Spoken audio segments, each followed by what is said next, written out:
in the beginning, it was overwhelming and scary. Can I help him? Do I have the ability? Do I have the resources? Am I enough to help him? And the answer was... Welcome back to the OpenEd podcast. I'm Ella, your sometimes host, and today I'm joined by Laura Feller. She is an OpenEd mom. She has 3 boys. She's been doing open education for about 8 years. And before that, she was deep inside of all things with children for about 20 plus years. So she has a ton of experience. And I think this conversation will be very interesting. We were talking a little bit before, and she was talking about how important it is for kids to explore and how open education has allowed her to do that. So welcome to the podcast, Laura Feller. Thank you. Thank you so much for having me. So I would love to know, how and why did you get started in open education to begin with? So it's an interesting story. We moved here 10 years ago from Texas, and we enrolled our son in public school. He had been in public school in Texas, so we jumped him into first grade here, and it wasn't a good fit for him. He was struggling with understanding the material that was being taught, which was causing behavioral issues. And we were involved parents. I was at the school every week trying to help him and do the best that I could. But I had 2 other small children at home as well. So I'm dragging them with me for volunteer hours. And towards the end of the year, it just wasn't working anymore. And my husband actually said, we need to homeschool. We need to pull him out of the system. It's not working for him. And I grew up loving public school. It was great for me. And I was really hesitant with 2 small children at home to jump into homeschooling. It was overwhelming. It was scary. I didn't know if I could do it. And my husband was 100% saying, we have to do this. This is the best thing for our son. I trusted him and we did it. And it was far and away the best decision that we could have made. It was exactly what our oldest needed to really just grow and thrive. And the things that he's been able to accomplish is just amazing. So proud of him and the work that he's done.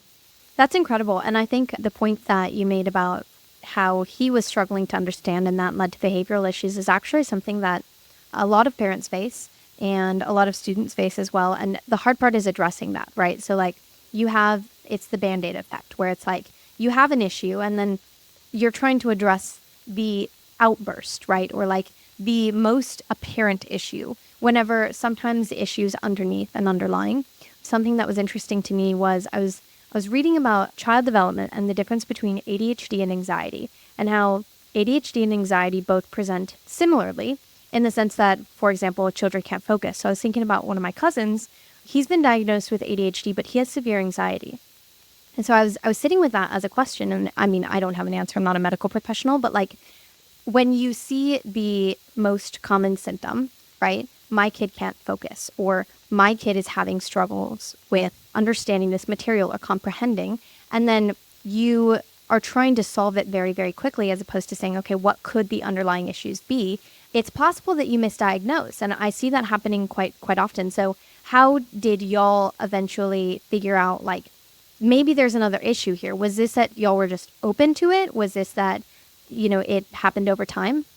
So we realized once he was getting, we had gotten through all of first grade and he was struggling with reading. He was struggling with math.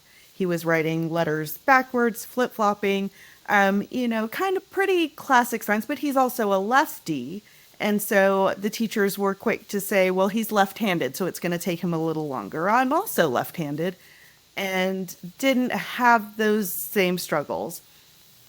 After we had pulled him to homeschool and I got to really sit with him and focus on what he was learning and how he was learning, he was still struggling. And so we actually went to BYU Comprehensive Clinic here in Utah, and they do testing for a much lower rate than other places charge because it's graduate students that are running the testing, which is wonderful because, again, I love to support the education system. So that, if our going there can help them learn and can help us get answers for what our son is struggling with, that was going to be so helpful. So we did that and uncovered the dysgraphia, the dyscalculia, the issues that were causing the behavior problems were learning disabilities. And once Okay. I understood that, we could really focus on what curriculums and what accommodations we could make at home to help him understand that he's super smart, a super smart kid. His brain just learns differently and it works differently, and the puzzle pieces fit together in such a unique way that he had to figure out how to make those pieces fit together. And just to continue on with that story of testing, we eventually, now that he's older and in high school, we took him back to the clinic and got him retested because as he enters college age, we wanted to see if he was going to be eligible for accommodations or what he needed, how his growth has been. And from second grade to now 11th grade, he no longer qualifies as having dysgraphia or dyscalculia.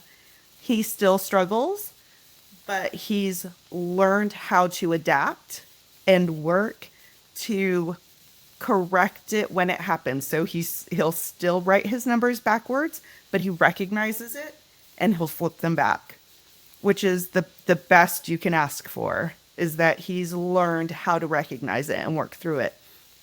In Yeah. doing so, it uncovered ADHD, other issues, because now that we had taken care of the learning disabilities, we were able to see, okay, there's more going on, and now we can tackle these other issues that have presented themselves next. And again, he's learning how to cope through it and work through it, and he's doing great.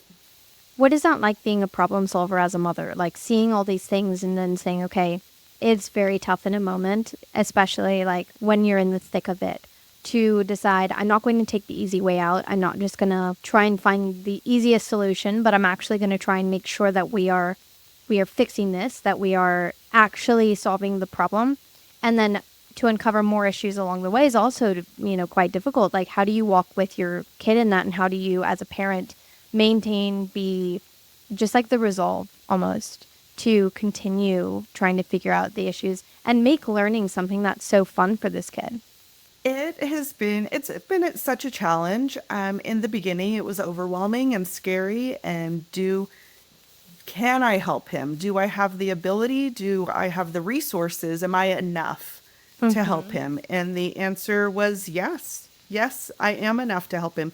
My husband is enough. As a family, we are enough to help him because we don't have to do it on our own.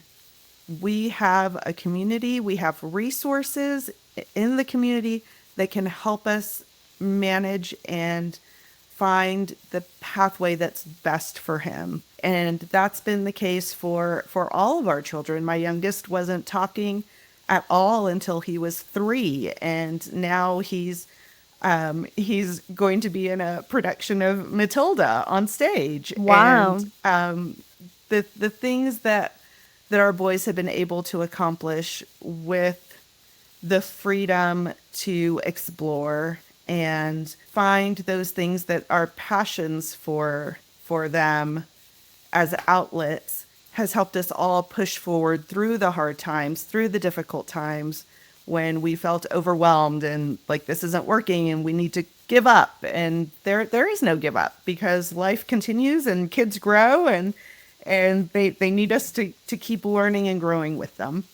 I love that. I'm going to ask you in a moment about the freedom to explore. But I would love if you could give me kind of an overview on your homeschool slash open education journey. What was that like? So how did you start? Did you start by trying to recreate public school? What was that for you and your family? Thankfully, I went to a homeschool conference the summer in between his first grade and second grade year. And at that conference, I went to a seminar called Homeschool 101 or Homeschooling That's 101 awesome. with Terry Ann Perky. And Terry Ann Perky saved our homeschool journey. I am so, so thankful that that was my introduction to homeschool, because she laid out the plan. And the plan 100% is do not recreate public school at home. That is not the way. And because I was such a public school kid myself and I loved public school and that's what worked for me, I 100% was ready to do that at home. I was going to be the teacher and my kids were going to be the students.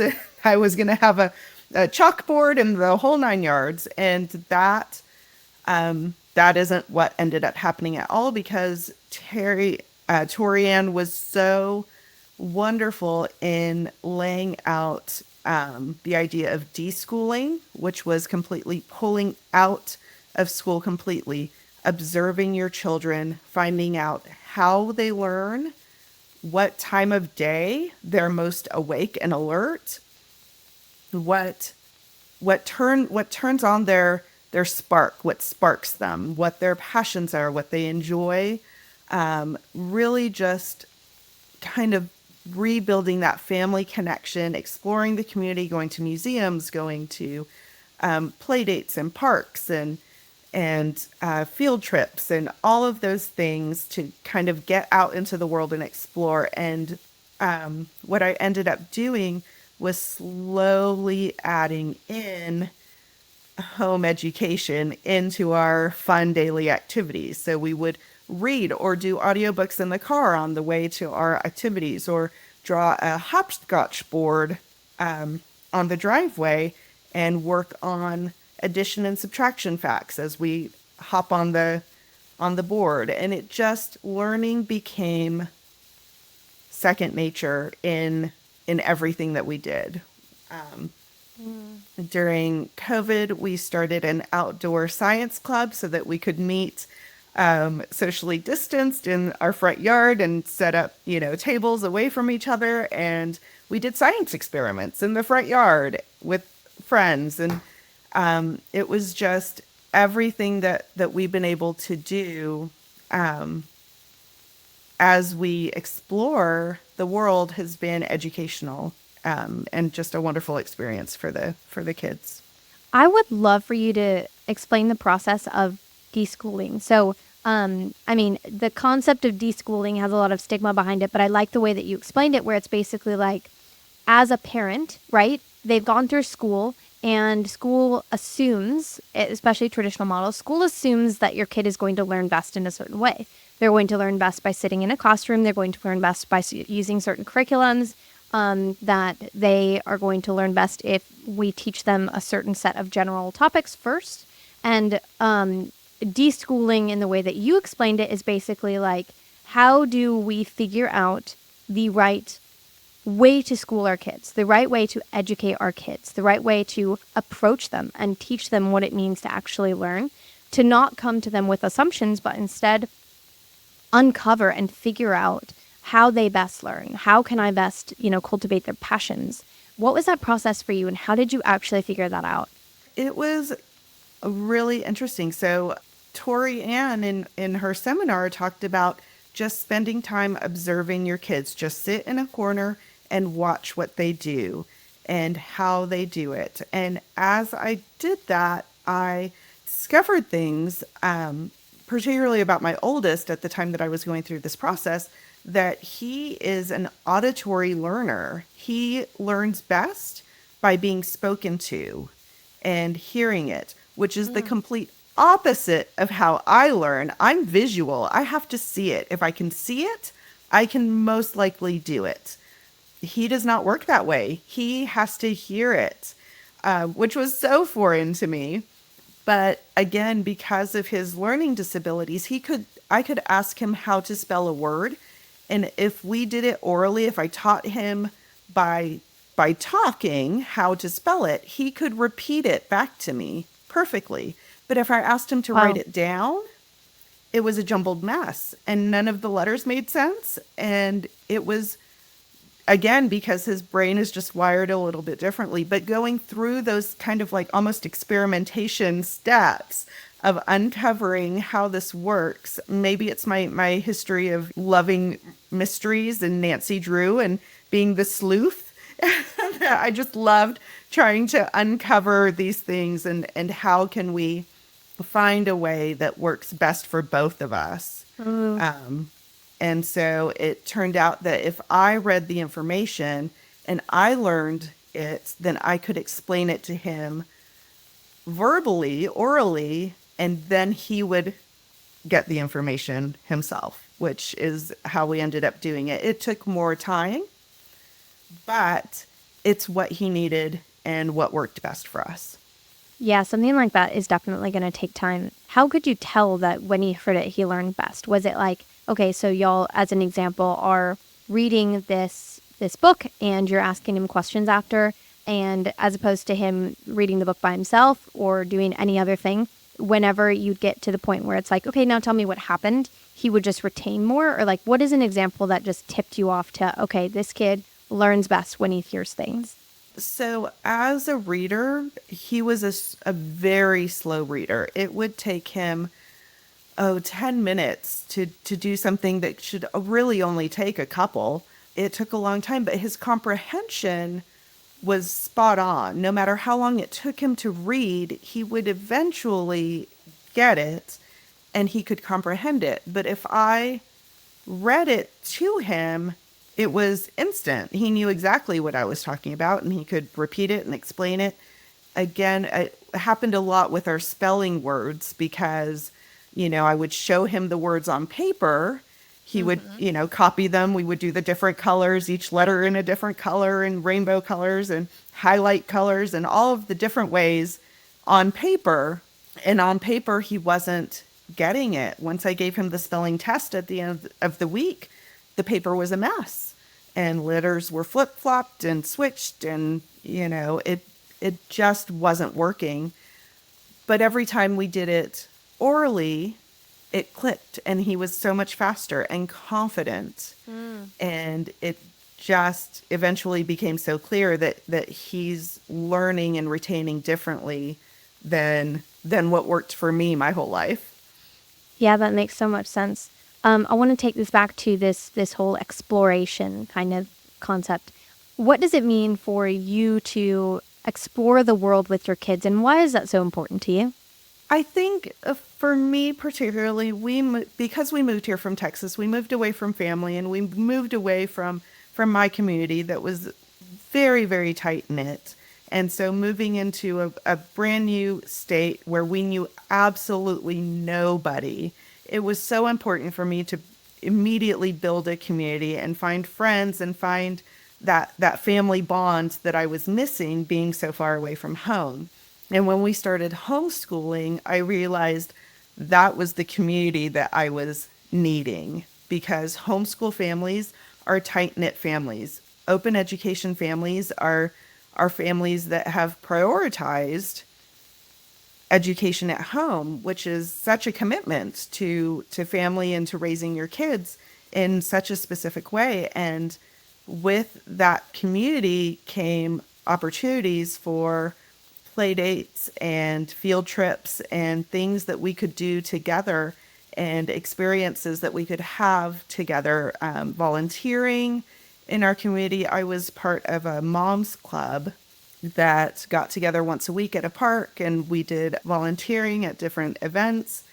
And I joined that club 10 years ago when we first moved here, and we still get together Wow. all the time because we just clicked and connected and bonded. And my boys started an arts academy once a week so that they could have that school experience away from me with other kids in a classroom, which is to me such a great way for them to explore that part of the world. My youngest two have never been to public school, but this is close, not the same. It's one day a week, but they do go. They do have other teachers that teach language and science and arts and things. And they started musical theater at this arts academy.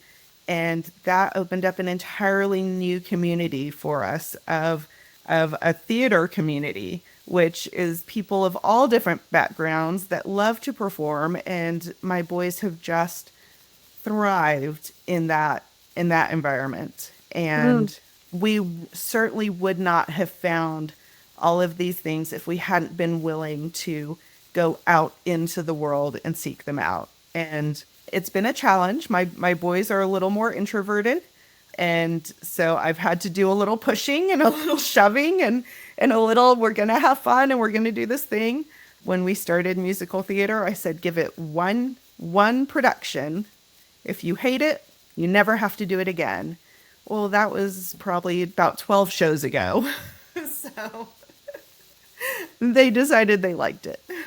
That's so cool. And I love your emphasis on the fact that homeschool doesn't have to feel confining. I think that's something that people are very afraid of before they get into this whole, open education space, is the idea that, okay, well, I'm going to be at home and my kids are not going to have this social environment, these social groups. Like, is this going to be confining? Am I just going to be confining them to our house or like our community and our surrounding area? And are we going to stop thinking big? Like, is it going to be confining for their mind? And the recognition that open education is open, it's free, it's big. There are so many possibilities. It's not confining. It's quite the opposite. It's actually freeing in a lot of ways. I would love to hear your take on what open education has done for your family and done for your children. Like, what have you seen since you've been doing open education for 8 years with these boys? So, what I have seen is my boys are able to be themselves. Musical theater is certainly not for all kids, and it particularly in the middle school, high school years, it's not for a lot of boys. And my boys have never experienced any stigma or any issue with being in musical theater. It's something they love to do, and so they do it. And because of the community that we've built around us and the theater community that we have, it's accepted and celebrated and part of who they are. My middle son has decided that he loves music, and he's taught himself how to play the banjo, the ukulele, the harmonica, the piano, and I'm a little bit on the accordion. And it's all self-taught, it's self-guided. He is excited to do this, and he has a style that is all his own. And I love that they have been able to grow into themselves without maybe some of the pressures that come with wanting to conform and fit in. And certainly things that, even though I loved my public school experience, things that I felt pressured to do in that environment, that I just see my boys having complete freedom to be who they are and explore the things that they love without worrying about what other people are going to think or say. Yeah, that's massive and big. How do you as a parent help them to explore that and understand what it means to grow into themselves? They'll probably say I forced it a little bit. I have a dance background myself, and performing. My husband was a musician. We're just natural performers. And so I think we may have, pushed that a little bit. Our boys are not necessarily sporty. They do like ninja obstacle training, which they love. And my oldest is really, really good at.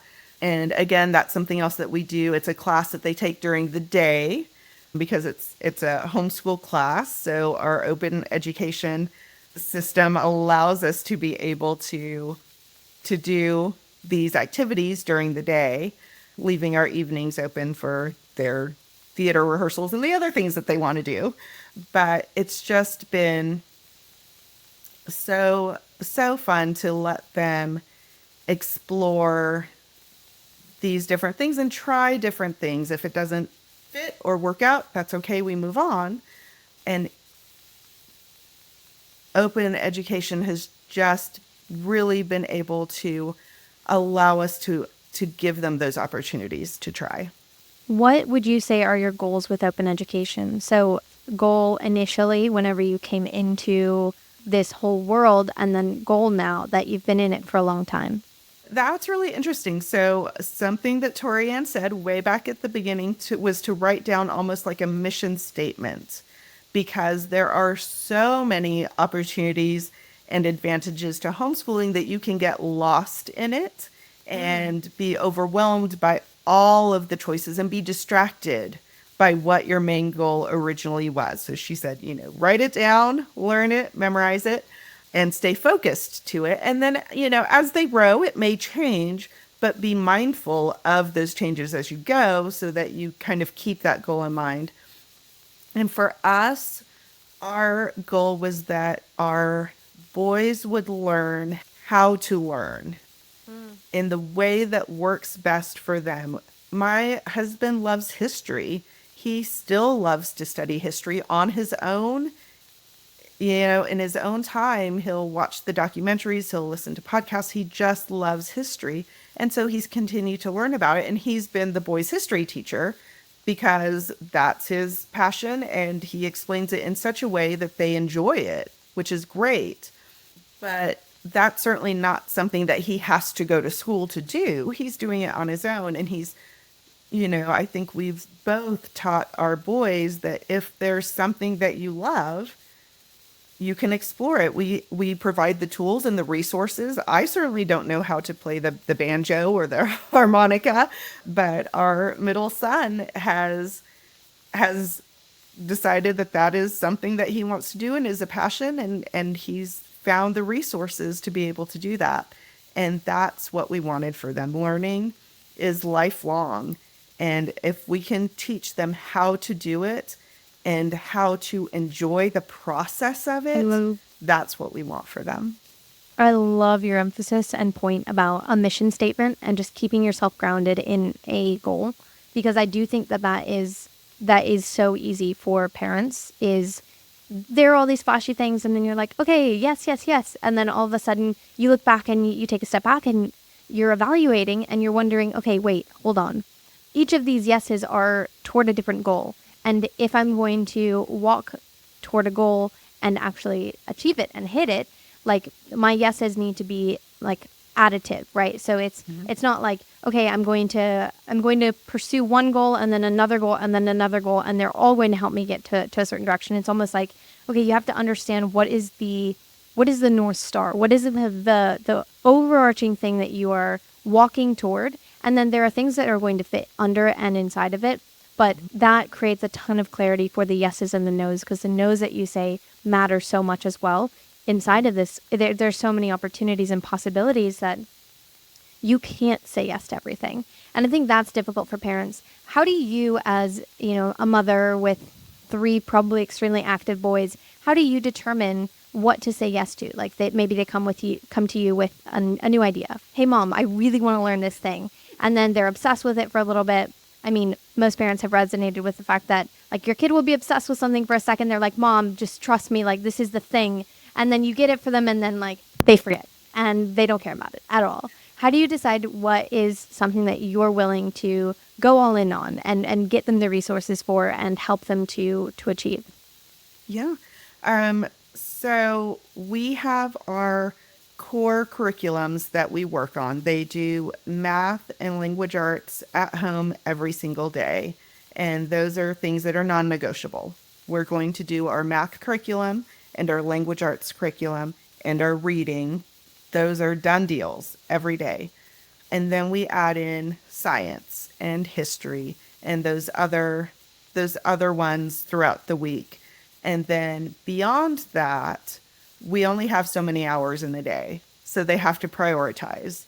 We're able to do the ninja training because it's 1 day a week during the day, and it's a great, physical PE outlet. Mm-hmm. They do kung fu in the evenings. They're working towards their black belts, and then they do theater. And because they do theater, they have voice lessons, and that is where we've had to cap it. So with our middle son, who loves music and instruments, we've said, okay, if you want to add piano lessons or guitar lessons, then something has to go. Mm-hmm. You have to choose, we're maxed out. So you have to choose, do you want to continue voice lessons or should we switch to music lessons? They're both beneficial. They're both helpful. We kind of let him decide. And so far, he's chosen voice lessons. He loves musical theater, and he's decided that he can learn the instruments on his own time through the internet. It's been wonderful. He teaches himself. And so for now, that's where his priorities are. With our oldest, he's really struggled to, he wants to, now that he's getting older, he wants to get a job and make some money and do those things. But there's a time issue because he's also taking college classes through OpenEd. He's able to take college classes in high school, and he has a goal of graduating with his associate's degree. Whether he reaches that goal or not, we'll support him. But if that's his goal, then that's where his focus needs to be, and everything else needs to take a backseat to making sure that these classes are taken on time, per semester. And so he's really had to decide where his priorities are. And last year, he overbooked himself. He did too many musical theater productions and tried to do too much, and it was really stressful, and he found his limit. And he was able to say, okay, this year I need to back down, and I need to say no more than I say yes. And that was such a growth opportunity for him as a young man to figure out where his limit is in a safe environment at home when he's still young, and we can still help him and support him through that. So, we set our boundaries for them and then eventually let them kind of find their own. I absolutely love that approach, giving your kids autonomy. And I think another thing that really stood out to me was getting them acquainted to their own preferences. So when you are a parent and let's say a kid doesn't have time limits. So this was something that was interesting for me growing up. I didn't have that many activities that I was a part of. So I had a lot of free time, and I'd pick up random things. But when your kids are already booked and or have things, and or as a parent, you recognize that the either or is important. So it's not just it's not just okay, hey, we're just going to start adding things on top because there is a limit. Once you position things into the either or, where it's okay, you can either do theater or do piano, and you have to decide what your preference is and which one you would stack rank higher. Getting them familiar with both their preferences, getting them familiar with the cost and the benefit. So, hey, if you decide that this is something that you want to take on, you are also deciding that you are not going to do the other thing. And what that means is that, and having them understand that is so, so valuable and so important. And then also is interesting to me that you let your kid overbook himself. You let him experience that. And there's probably a part of you that's kind of you're doing quite a lot, son. But allowing him to figure that out and allowing him to overbook himself and get stressed and figure out, okay, I've learned my limit is such, like you were saying, an incredible growth opportunity for him to make better decisions in the future about his time, about his yeses and nos, about the things that he tells other people and commits to. And I love the way that you stress that and the way that you help your kids to learn to prioritize, because that's what it seems like you're doing. It seems like, and tell me where I'm wrong here, but it seems like what you're doing is engaging in conversations with them. And you're not making decisions for them, but you're opening this door for a conversation to help them think through things and to help them make decisions for themselves. And you're not telling them, what to pursue. You're not saying, hey, this is the path that you need to go down. Or, hey, you're really talented at this. You should do this. You're not telling them the shoulds. It's okay, you get to make this decision. I'm going to help you lay out the pros and the cons, and I'm going to help you lay out the things that would help you to make a better decision, but I'm not going to make that decision for you.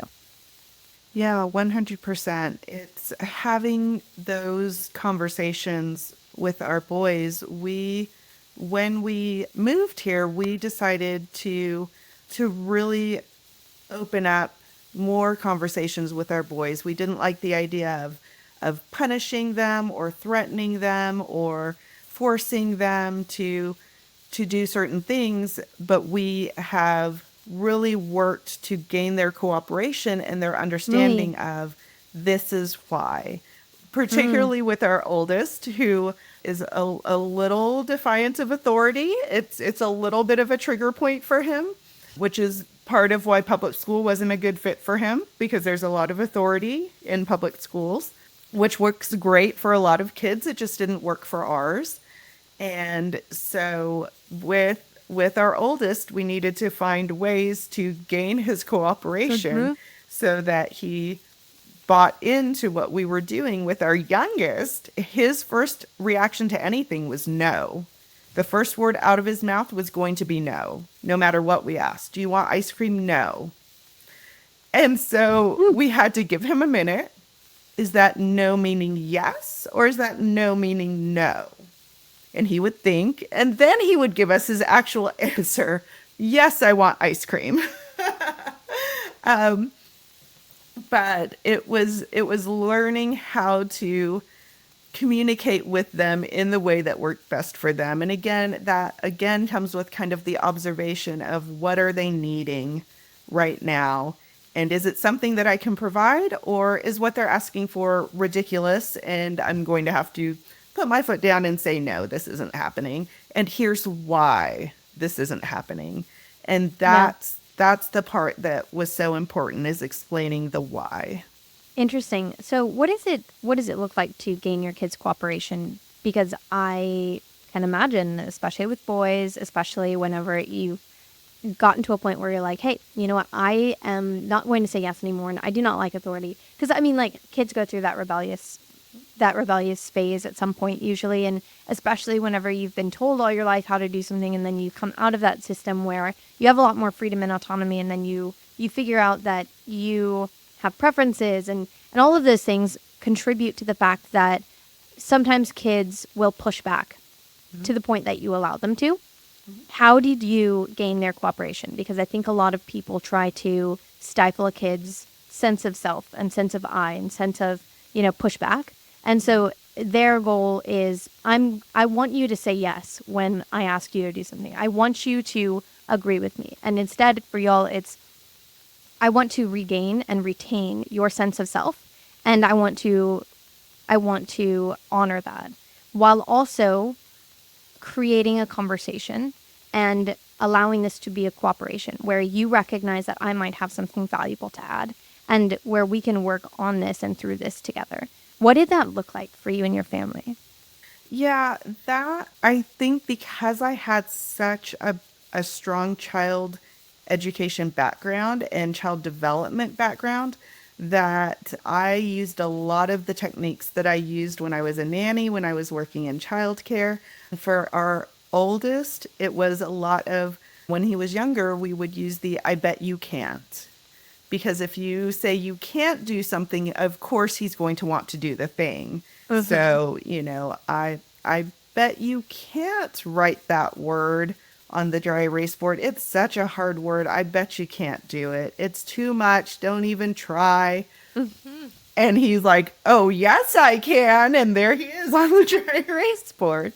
Or it was giving them options. We can work on our math book, on our math work for 20 minutes, or we can read for 20 minutes. Which one would you like to do first? So both things are going to get done. It's just they get the say in which one happens first. And with that feeling of power and control comes some ownership of what they're doing.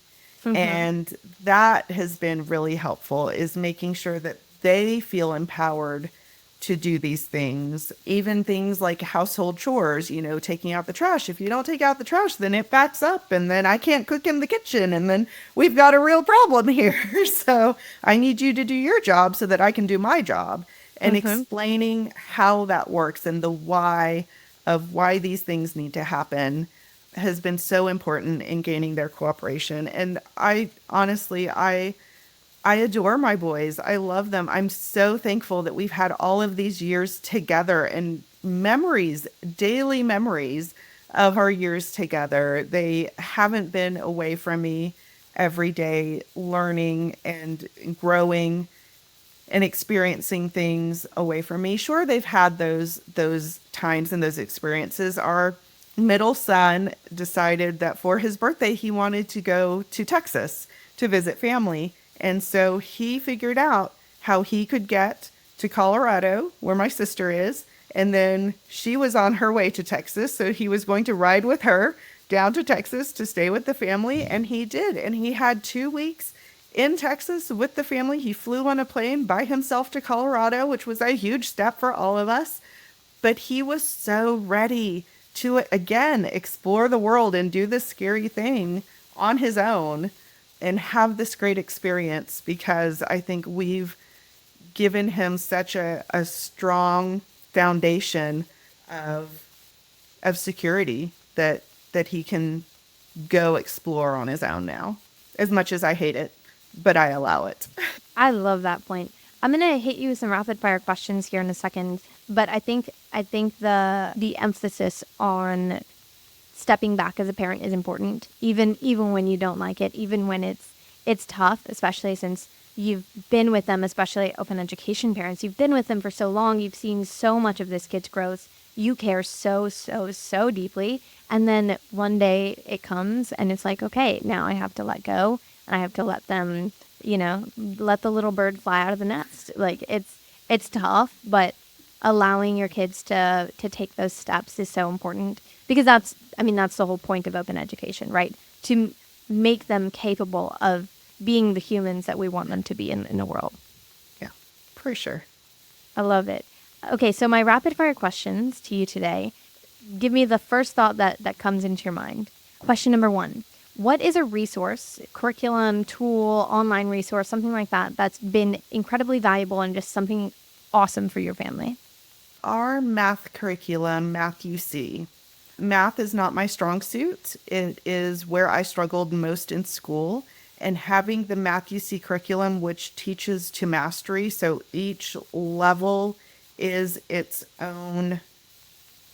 entirely its own thing. So you have addition and then subtraction, then multiplication, then division, fractions, decimals. It goes step by step in the elementary school years and through part of the middle school years. And then once you start pre-algebra, then it takes the more traditional route of pre-algebra, algebra, geometry, algebra 2, all the way through. This curriculum goes through calculus.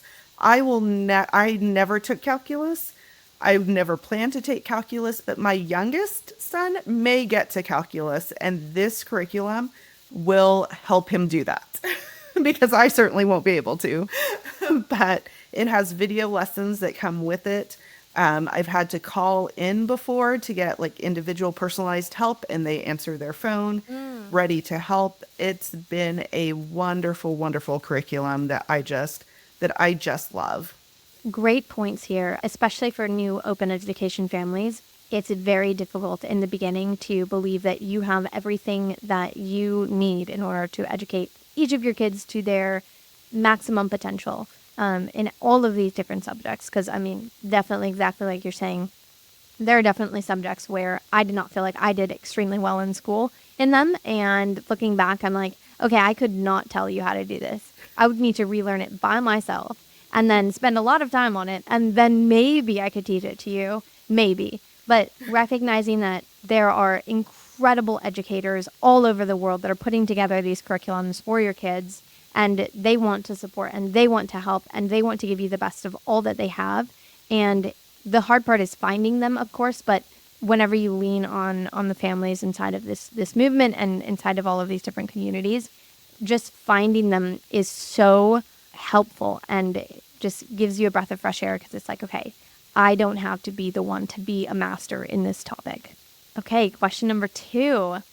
What is a challenge that you've faced throughout this whole open education journey that you've overcome that you would love to share the problem and solution with another family because they might be encountering something similar? I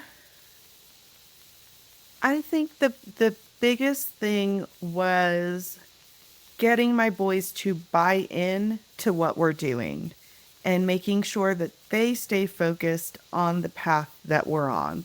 Sometimes school is a drag, no matter where you do it. You can be doing it in bed with your PJs and your stuffed animal and your hot cocoa, and you still don't want to open that language arts book and write a paper about whatever it is that they're asking you to write a paper on. Sometimes you just don't want to do it. And so reminding my boys that this is their education, this is for their future success, and their future happiness, so that whatever they decide to do as a career, as a way to spend their lives, that they have the ability to choose whatever it is that they want to do. That we're providing the foundation, but it's up to them to do the work. And we have been making that point since we were brand new to homeschooling, that this is not for us. This is not something that we're doing for us. This is something that we are doing for them, and that they need to decide if they want to do it as well. That's a great, great thought and point. It's funny, as you said that, the PJs and the hot cocoa and just surrounded by all your stuffed animals. I mean, the same is true for adults as well. It's like, okay, put yourself in a remote environment, put yourself on your couch, put yourself, in your comfiest clothes. And sometimes you still don't want to do the work. And it's so relatable. It's so true. But it is the same answer, like you were saying, for parents, adults, anybody, as it is for kids. It's find your why. Understand why you're doing it.